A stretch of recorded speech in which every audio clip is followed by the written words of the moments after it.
ফুটবলের সঙ্গে আপনার কি একটা দূরত্ব তৈরি হয়েছে? আপনি ফুটবলে ফিরতে চান, কিন্তু কি দিয়ে ফিরবেন সেটা ঠিক বুঝে উঠতে পারছেন না। চ্যাম্পিয়ন্স লিগের চেয়ে বড় উপলক্ষ আর তো হয় না, তাই না? কিন্তু নতুন দিনের বাংলাদেশে চ্যাম্পিয়ন্স লিগের ফরম্যাটটাও তো পাল্টে গেছে, আর বড় দলগুলোর কি অবস্থা সেটাও তো জানা দরকার। চলুন আমরা একটু হিসেব মেলাই চ্যাম্পিয়ন্স লিগে কি ঘটতে যাচ্ছে, আর এই সপ্তাহে বড় দলগুলো কেমনই বা করলো। থাকুন আমার সঙ্গে।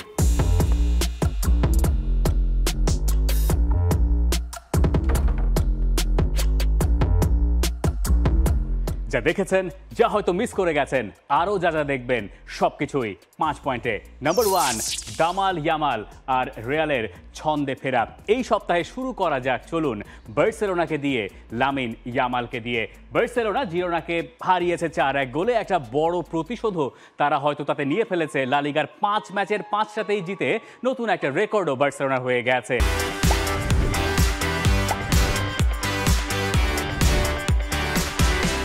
হান্সি ফ্লিকের আমলে বার্সা এই 5 ম্যাচে গোল করলো সব মিলে 17টা। আপনাকে যদি জিজ্ঞেস করি যে সবশেষ বার্সেলোনা এরকম কোনো ঘটনা 5 ম্যাচের বিচারে কবে ঘটিয়েছিল, তাহলে আপনার একটু মাথা চুলকাতে হবে। বার্সেলোনা ফ্যানদের অবশ্য সেটা মনে থাকার কথা। 2017-18 মৌসুমে বার্সেলোনা সবশেষ 5 ম্যাচের বিচারে 17টা সর্বোচ্চ গোল করতে পেরেছিল, যেটা বার্সেলোনা আরও একবার পুনরাবৃত্তি করলো এই 2024-এ এসে। অর্থাৎ বার্সেলোনার পরিবর্তনটা খুব ভালোভাবেই চোখে পড়ার কথা আপনার। আর যদি আপনাকে এবার জিজ্ঞেস করি যে 17-18তে তো লিওনেল মেসি ছিলেন, তার আগে কবে বার্সেলোনা 5 ম্যাচের বিচারে অন্তত পক্ষে 17টা গোল করতে পেরেছিল, আপনাকে তখন ফিরে যেতে হবে 1960-এর দিকে। সেই সময় বার্সেলোনা সবশেষ 5 ম্যাচে নিদেন পক্ষে 17টা গোল লা লিগায় করতে পেরেছিল, প্রথম 5 ম্যাচের হিসেবে আর কি। তার মানে বোঝাই যাচ্ছে লিওনেল মেসি যুগ পরবর্তী সময়ে বার্সেলোনার এটাই লা লিগায় সেরা শুরু। এবং এই শুরুতে সবচেয়ে বেশি অবদান যার আছে তার নাম লামিন ইয়ামাল। আরও একবার তিনি জোড়া গোল করেছেন, এবং তার এই জোড়া গোলের পেছনে তার অবদান আছে কোচের। কোচ তাকে কি বলছেন সেটা তিনি খুব ভালো মতো অনুসরণ করছেন। আপনাকে একটু দেখাই যে লামিন ইয়ামাল তার প্রথম গোলটা কিভাবে করলেন এবং হান্সি ফ্লিকের পরিবর্তনটা আসলে কি। আপনি দেখুন, এই জায়গায় যখন লামিন ইয়ামাল, তখন জিরোনা ডিফেন্ডার বল রিসিভ করছেন তার গোলকিপারের কাছ থেকে। লামিন ইয়ামালের কি এখান থেকে ওই ডিফেন্ডারকে প্রেস করার কথা, কিন্তু এই জায়গায় হান্সি ফ্লিক আসলে সেটা তাকে শিখিয়েছেন যে কিভাবে প্রেস করতে হবে। এবং দেখুন, সেই প্রেসিংয়ের ফলেই শেষ পর্যন্ত লামিন ইয়ামাল ওখান থেকে বল উদ্ধার করলেন, এবং সেই উদ্ধারের পরে গিয়ে তিনি বাকি ফিনিশিংটাও দারুণভাবে শেষ করে বার্সেলোনাকে জিরোনার বিপক্ষে অর্থাৎ কাতালান ডার্বিতে এগিয়ে দিয়েছিলেন। এখন আপনি বলতে পারেন যে এটা তো একটা ওয়ান অফ, এইটা তো হতেই পারে, একটা হুট করে হয়তো একটা ভুল করেছিল জিরোনা ডিফেন্ডার, সেখান থেকে লামিন ইয়ামাল গোল করে বসেছেন। কিন্তু আমি যদি বলি যে ঘটনা আসলে তা না। লামিন ইয়ামাল তার এই জায়গায় যখন আপনি এই রেকর্ডটা দেখবেন, রেকর্ড তো নয়, স্ট্যাট বলা আরও ভালো, এখনো পর্যন্ত এই 2024 সালে সবচেয়ে বেশি ফাইনাল থার্ডে বল জিতেছেন, সব মিলে 20 বার। তিনি কোন জায়গা থেকে বলগুলো জিতেছেন দেখুন, ফাইনাল থার্ডে তার চেয়ে বেশি বল আর কেউ রিগেইন করে নাই লা লিগাতে এই সময়কালে। তার মানে বোঝাই যাচ্ছে লামিন ইয়ামাল শুধুমাত্র একজন ফিনিশার নন, তার বয়স 17 হোক আর যাই হোক, তিনি ট্যাকটিক্যালি আসলে যথেষ্ট সুপেরিয়র। এবং এই কারণে এই লামিন ইয়ামালের সঙ্গে ঘুরে ফিরে লিওনেল মেসির তুলনাটা চলেই আসে। বার্সেলোনা এই যে নতুন স্বপ্ন দেখছে, তার পেছনে অন্যতম বড় কারণ লামিন ইয়ামালের ফর্ম। ইয়ামালকে একপাশে যদি আপনি সরিয়েও রাখেন, তারপরও বার্সেলোনার পুরো দল যেভাবে জিরোনার সঙ্গে খেলেছে, যেভাবে তারা 4-1 গোলে জিতেছে, হ্যাঁ তারা একটা গোল হজম করেছে, সেটা না করলে হয়তো তাদের তৃপ্তিটা আরেকটু বেশি থাকতো, কিন্তু সেটাকেও আপনি বাদ দিতে পারেন। যেহেতু একটা দল এইরকম ভালো করেছে, সেই হিসেবে বার্সেলোনা আসলে নতুন স্বপ্ন দেখতেই পারে।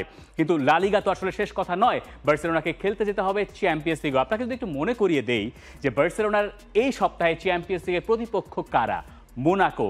একটু ইন্টারেস্টিং অপোনেন্ট। কেন? কারণ আপনাকে 1 মাস আগে যদি ফিরিয়ে নেই, 12 তারিখ অর্থাৎ অগস্ট মাসের 12 তারিখ বার্সেলোনা হুয়ান গাম্পা ট্রফিতে এই মোনাকোর কাছে হেরেছিল 3-0 গোলে। হান্সি ফ্লিক এর 5 দিন পরে লা লিগায় তার মিশন শুরু করেছিলেন, এবং এই 3-0 গোলে ঘরের মাঠে হারার পরে বার্সেলোনা সমর্থকেরা নিজেদের ফুটবলারদেরকেই দুয়ো দিয়েছিল।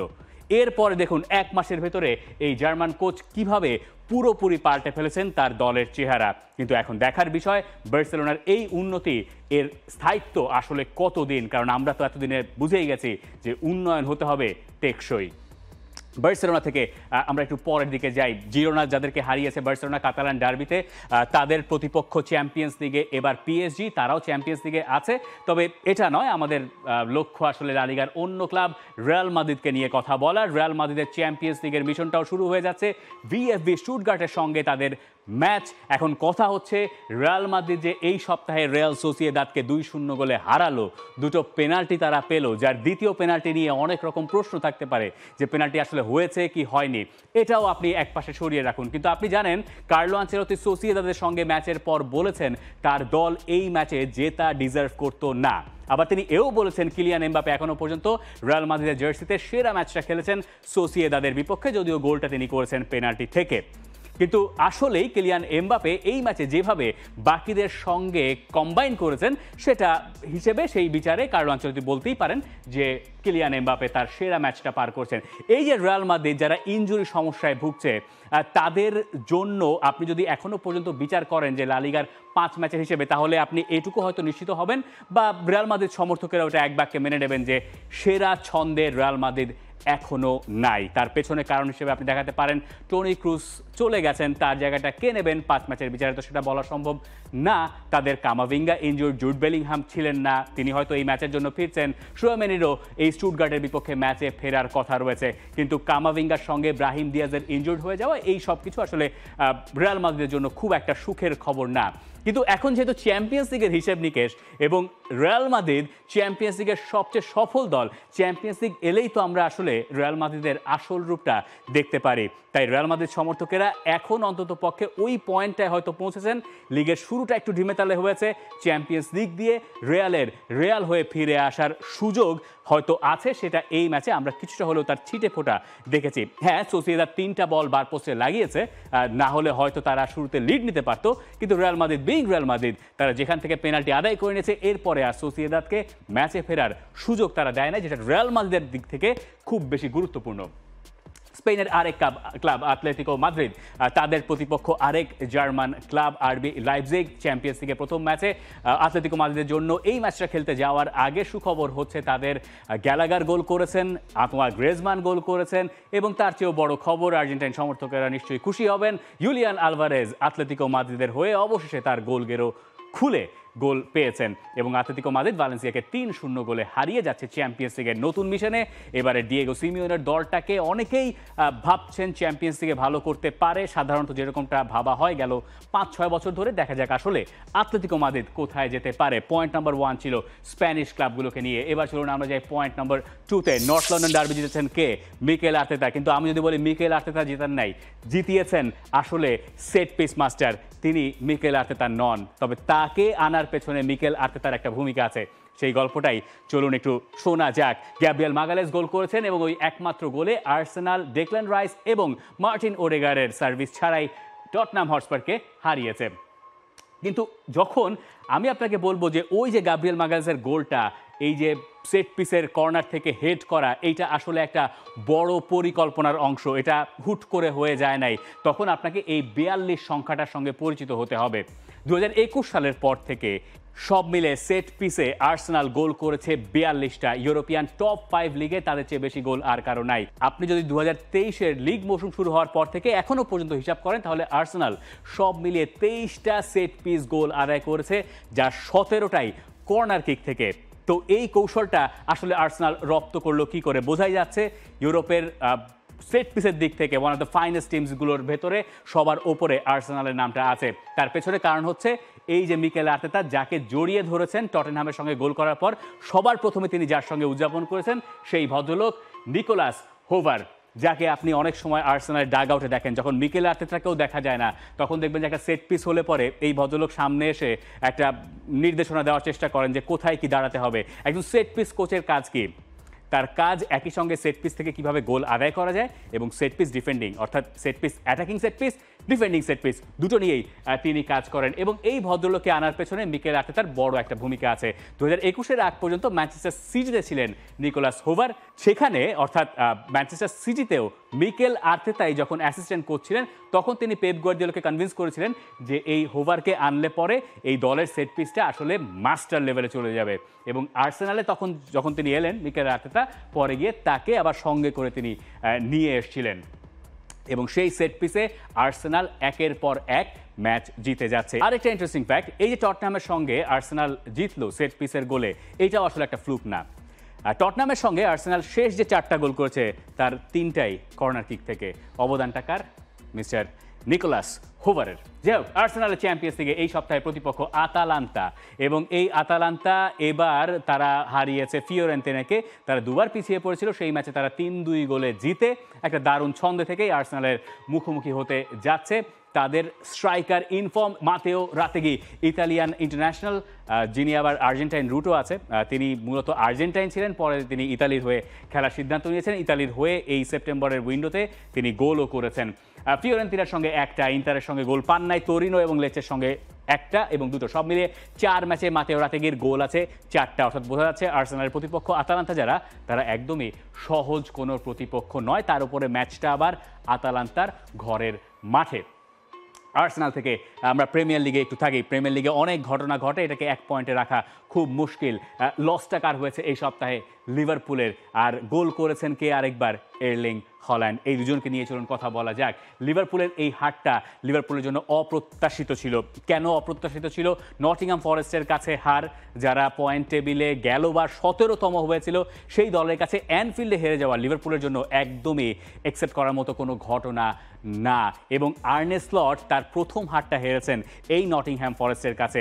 লিভারপুল এর আগে প্রিমিয়ার লিগের 3 ম্যাচে কোনো গোল হজম করে নাই। যখন তারা গোল হজম করলো, সেখান থেকে তারা হারলো। এবং এখানে যে ব্যাপারটা খুব স্পষ্টভাবে ধরা দিয়েছে লিভারপুলের ক্ষেত্রে, সেটা হচ্ছে লিভারপুলের মিডফিল্ডার নাম্বার 6 রোলে আমরা ভাবছিলাম গ্রাভেনবার্গ বোধহয় ধীরে ধীরে মানিয়ে নিচ্ছেন, কিন্তু ম্যাকঅ্যালিস্টারের সঙ্গে গ্রাভেনবার্গ দুজন আসলে 6 and 6.5 এইরকম রোলে খেলার চেষ্টা করছেন, যেটা আর্নে স্লটের দলের ক্ষেত্রে খুব একটা সাহায্যকারী হয়ে আসে নাই, অন্তত পক্ষে নটিংহ্যাম ফরেস্টের সঙ্গে ওই ম্যাচটাতে।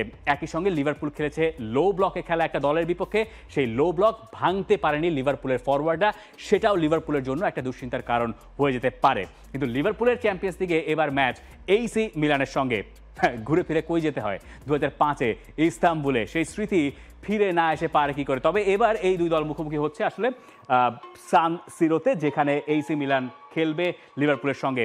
আপনার নিশ্চয়ই মনে থাকার কথা যে লিভারপুল গেলবার চ্যাম্পিয়ন্স লিগে ছিল না, এবং এই কারণে এই লিভারপুলের চ্যাম্পিয়ন্স লিগে ফেরাটা তাদের জন্য আসলে বেজায় আনন্দের। কিন্তু আমাদেরকে ভার্জিল ফন ডাইক মনে করিয়ে দিচ্ছেন নটিংহ্যাম ফরেস্টের কাছে হারটা তাদের জন্য আসলে দুশ্চিন্তার হয়ে যেতে পারে, যদি না তারা AC মিলানের সঙ্গে খুব ভালো না করতে পারেন। আর সেই মিউজিকের কথা তো আছে, আমি প্রচণ্ড মিস করেছি। সবাইকে নিয়ে মাঠে নামবো, চ্যাম্পিয়ন্স লিগের থিম সংটা বাজবে, লিভারপুলের মতো ক্লাবের চ্যাম্পিয়ন্স লিগে থাকা উচিত। এখন সবাইকে একসঙ্গে হয়ে আজকে যা করেছি তার চেয়ে অনেক ভালো পারফরমেন্স করতে হবে, নইলে আমাদের সমস্যা আছে। চ্যাম্পিয়ন্স লিগের থিম সংটা ভার্জিল ফন ডাইকের কথার সঙ্গে আপনার কানে বাজছে না? আমার কানে অন্তত পক্ষে বাজছে। ফুটবল খেলা দেখার মানে আবার ফেরার খুব ভালো সময় চ্যাম্পিয়ন্স লিগ। লিভারপুলের AC মিলান প্রতিপক্ষ আর ম্যানচেস্টার সিটির প্রতিপক্ষ ইন্টার মিলান। ইন্টার মিলানের সঙ্গে খেলার আগে একটু জানা দরকার যে ম্যান সিটি এই বছর বা এইবারের লিগে আসলে জিতছে কি করে। Erling Holland. আর ম্যান সিটির সঙ্গে আপনি কোনোভাবেই শুরুতে গোল করবেন না, করা উচিত না। আরও একবার সেই ভুলটাই ম্যানচেস্টার সিটির সঙ্গে করে ফেলেছিল ব্রেন্টফোর্ড, এবং তারপরে Erling Haaland, mister Erling Haaland, যিনি আগের 2 ম্যাচে হ্যাট্রিক করেছিলেন, তিনি আরেকবার হ্যাট্রিকের আশা জাগিয়েছিলেন, যদিও তার হ্যাট্রিকটা পাওয়া হয় নাই, বার পোস্টে বল লেগেছে। নইলে 3 ম্যাচে টানা 3 ম্যাচে হ্যাট্রিক করার অনন্য কীর্তি, যেটা প্রিমিয়ার লিগে বা ইউরোপে কোনো জায়গায় নাই, সেই একটা রেকর্ড এর্লিং হল্যান্ডের হয়ে যেত। তবে এই যে চ্যাম্পিয়ন্স লিগের ম্যাচ ইন্টার মিলানের সঙ্গে তারা খেলতে যাচ্ছে, সেখানে এর্লিং হল্যান্ডের 100তম গোলের দেখা আপনি পেয়ে যেতে পারেন, কারণ ইন্টার মিলান আর ম্যানচেস্টার সিটি চ্যাম্পিয়ন্স লিগের 2023-এর ফাইনালের রিম্যাচ। লাউতারো মার্তিনেজ একদিকে, এর্লিং হল্যান্ড একদিকে, একটা খাসা ম্যাচ আপনি দেখতে যাচ্ছেন। নাম না নিলেও চলতো এই দুজনের, দু দলের যে নাম রয়েছে সেটাই যথেষ্ট এই ম্যাচ জমিয়ে দিতে, কিন্তু তারপরও নতুন করে রং চড়াতে দোষ কোথায়? যদিও ইন্টার মিলান এই সপ্তাহে জিততে পারে নাই, মনজার সঙ্গে তারা ড্র করেছে, তাও আবার শুরুতে মানে প্রথমে পিছিয়ে পড়ে, এরপরে তারা সেই গোলটা শোধ করেছে। ড্যানজেল ডামফ্রিজ গোল করে দলকে সমতায় ফিরিয়েছিলেন। তবে যেহেতু ইন্টারের কোচ সিমন ইনজাগির বেশ কিছু ফুটবলার ইন্টারন্যাশনাল ব্রেকে ছিলেন, ইন্টারন্যাশনাল ব্রেকে তো তারা ছিলেন, ইন্টারন্যাশনাল ব্রেকে তারা খেলেছেন, সেই কারণে তাদেরকে বিশ্রাম দেওয়ার ব্যাপার স্যাপার ছিল। ইন্টার মিলানের সেরা পারফরমেন্সটা দেখা যায় নাই অন্তত পক্ষে এই সপ্তাহের সেরিয়াতে। সেটা হয়তো ম্যানচেস্টার সিটির ক্ষেত্রেও অনেকটুকু সত্যি অনেকে মানবেন। এই ম্যাচটার দিকে আপনার নিশ্চয়ই চ্যাম্পিয়ন্স লিগের এই ফার্স্ট গেম উইকে নজর থাকবে আলাদা করে। এখান থেকে আমরা একটু প্রিমিয়ার লিগ শেষ, এবার চলুন বুন্দেসলিগায় যাই। লেভারকুজেনের কোচ জাবি অলonso চ্যাম্পিয়ন্স লিগের স্বপ্নটা তার এবার পূরণ হচ্ছে। তিনি কেন গেলবার লেভারকুজেন ছেড়ে যান নাই? তার কাছে তো অফার ছিল, লিভারপুল ছিল, রিয়াল মাদ্রিদও নাকি দরজায় কর্নার ছিল, কিন্তু তিনি জানালেন তিনি আসলে থেকে যেতে চান বায়ার লেভারকুজেনে। তার পেছনে অন্যতম কারণ ছিল, কারণ তিনি জানতেন যেহেতু তারা বুন্দেসলিগা চ্যাম্পিয়ন হয়েছে, তাই এবার লেভারকুজেন চ্যাম্পিয়ন্স লিগ খেলবে। লেভারকুজেনের এই সপ্তাহের চ্যাম্পিয়ন্স লিগের প্রতিপক্ষ কারা? ডাচ ক্লাব ফেইনুর্দের বিপক্ষে ম্যাচ দিয়ে তাদের মিশন শুরু হচ্ছে চ্যাম্পিয়ন্স লিগে, যেটা আসলে জাবি অলonsoর দলের স্বপ্ন পূরণের মতো। বছরখানেক আগে আপনাকে যদি কেউ জিজ্ঞেস করতো যে লেভারকুজেন চ্যাম্পিয়ন্স লিগে খেলবে, তাহলে হয়তো অনেকেই সেটা মানতে চাইতেন না। সেই লেভারকুজেন যারা ইউরোপা লিগের ফাইনাল গেলবার খেলেছিল, কাপ টুর্নামেন্টেও তারা যথেষ্ট ভালো, সেই স্বাক্ষর তারা রেখেছে। এবার সারপ্রাইজ প্যাকেজ লেভারকুজেন চ্যাম্পিয়ন্স লিগে হয়ে গেলেও যেতে পারে, এবং এই সপ্তাহে তারা হফেনহাইমকে 4-1 গোলে উড়িয়ে দিয়ে আগের ম্যাচে হারের প্রতিশোধটাও নিয়ে রেখেছে। অর্থাৎ জাবি অলonsoর দল আরেকবার শেপে ফিরেছে চ্যাম্পিয়ন্স লিগ খেলা শুরুর আগে। বায়ার্ন মিউনিখ এই সপ্তাহে চ্যাম্পিয়ন্স লিগে তাদের প্রতিপক্ষ ডিনামো জাগ্রেব। পয়েন্ট নম্বর 5, কারা কারা এবার চ্যাম্পিয়ন্স লিগে ফিরছে? এমিলিয়ানো মার্তিনেজ বলেছিলেন না একবার যে তিনি চ্যাম্পিয়ন্স লিগ খেলতে চান, তার স্বপ্ন পূরণ হচ্ছে। তিনি চ্যাম্পিয়ন্স লিগে খেলছেন। এমিলিয়ানো মার্তিনেজের দল চ্যাম্পিয়ন্স লিগে একসময় চ্যাম্পিয়নও ছিল। অ্যাস্টন ভিলা 1982-তে তারা এই চ্যাম্পিয়ন্স লিগে চ্যাম্পিয়ন হয়েছিল। একবারের চ্যাম্পিয়ন অ্যাস্টন ভিলাকে এইবার আপনি চ্যাম্পিয়ন্স লিগে দেখতে পাবেন। তাদের প্রতিপক্ষ ইয়াং বয়েজ, তরুণদের সঙ্গে এমিলিয়ানো মার্তিনেজরা কেমন করেন, এটাও এই সপ্তাহে চ্যাম্পিয়ন্স লিগের অন্যতম আকর্ষণ হয়ে থাকবে। আরেক ক্লাব আছে বোলোনিয়া, যারা মোটামুটি 60 বছর পর আরেকবার চ্যাম্পিয়ন্স লিগে খেলছে। গেলবার বোলোনিয়াও আসলে চ্যাম্পিয়ন্স লিগে থাকবে এইটা কেউ প্রত্যাশা করেন নাই। থিয়াগো মোত্তা দলটাকে চ্যাম্পিয়ন্স লিগে নিয়ে গিয়েছিলেন, এবং তারপর তিনি অবশ্য মৌসুম শেষে ইউভেন্টাসের কোচ হয়ে গেছেন। কিন্তু বোলোনিয়ার জন্য এটা একটা স্বপ্নযাত্রা। উনাই এমিরের জন্য যেমন অ্যাস্টন ভিলার হয়ে চ্যাম্পিয়ন্স লিগে অংশ নেওয়াটা স্বপ্নযাত্রা। তবে যেটা এমিলিয়ানো মার্তিনেজের দল এড়াতে চাইবে সেটা হচ্ছে গেলবার নিউক্যাসল, যেভাবে চ্যাম্পিয়ন্স লিগে ফিরে খেই হারিয়েছিল এবং মৌসুমটা তাদের খুব একটা ভালো যায় নাই। অ্যাস্টন ভিলা নিশ্চয়ই সেই রকম কোনো ঘটনা নিজেরা তার সাক্ষী হতে চাইবে না। এই ব্যাপারটা তাদের জন্য খুব বেশি গুরুত্বপূর্ণ। মার্তিনেজের দল এই সপ্তাহে প্রিমিয়ার লিগে এভারটনের সঙ্গে 2-0 গোলে পিছিয়ে পড়ার পরও 3-2 গোলে ম্যাচ জিতেছে, যেটা তাদের যে চ্যাম্পিয়ন্স লিগ খেলতে যাওয়ার আগে অনেকটুকু হয়তো প্রেরণাও যোগাবে। তো এই ছিল আমার এই সপ্তাহের পাঁচমিশালি। অনেকে হয়তো চ্যাম্পিয়ন্স লিগের নতুন ফরম্যাটটার সঙ্গে খুব একটা পরিচিতও নন, তাদের জন্য অবশ্য একটা সুখবর আছে। আমার কলিগ শরীফুল হক তিনি পুরো ব্যাপারটা আপনার জন্য এক্সপ্লেইন করে রেখেছেন। আপনি এই যে লিঙ্ক নিচে নিশ্চয়ই খুঁজে পাবেন, এবং একই সঙ্গে আমাকে জানাতে পারেন যে এই সপ্তাহের সেরা 5 পয়েন্টের ভেতরে আমি কি মিস করে গেলাম, কোনটা আপনার ভালো লেগেছে। সবকিছুর জন্য কমেন্ট বক্স খোলাই আছে। For more updates, subscribe to our YouTube channel and click on the bell icon. Follow us on Facebook and Instagram. Download T-Sports app to enjoy exciting games and highlights. Visit tsports.com.